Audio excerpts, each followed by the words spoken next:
sling webs, doesn't have a utility belt, and no capes. But our next guest claims he's a superhero. You may have seen him actually near the Soldiers and Sailors Monument downtown this morning. Mr. Silent joins us live in studio. Mr. Silent, thanks for coming in. No problem. A lot of people say you've got a lot of explaining to do. They might see you downtown and say, are you a mime? Do you want to get paid for this? What's going on? You're a superhero?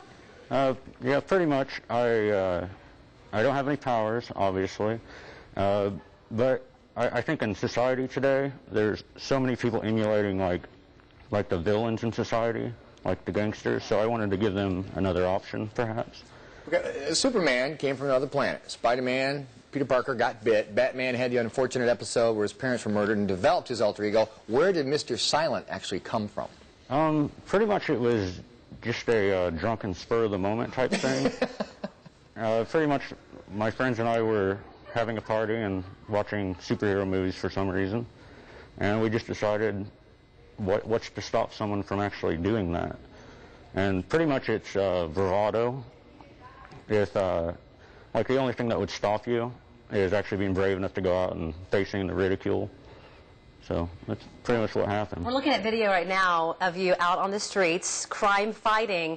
Tell me about, have you ever really encountered something going on where you've stopped a crime or helped somebody out, or does that happen all the time? Well, I don't really like to use the word crime fighter because that tends to go more towards the vigilante thing, which would be illegal.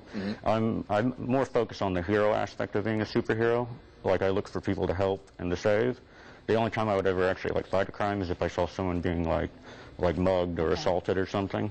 So tell me about a time where you actually helped somebody. Oh, well, actually, probably a week ago, Dr. Discord, who's my partner, not my sidekick, but we were out walking and we found a purse and all its contents were strewn about, and we stood there for probably like 5 minutes calling to see if the owner was there, and no owner, so we put the contents in and called, or took it to the police, and the police said if the owner came, she would give the purse to her. And eventually we stood there and the owner came, and she said, are you the superheroes that have my purse? Which I thought was a really strange sentence to hear.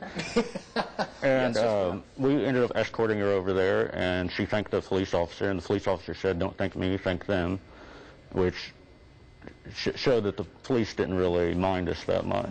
We're running out of time, but quickly, it's more than just you calling yourself a superhero. You tend to think there's one in all of us, right?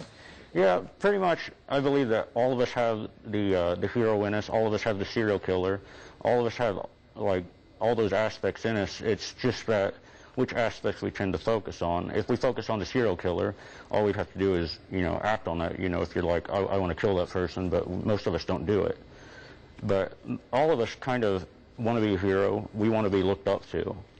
And it just takes focusing on the aspect that you want to bring out in you.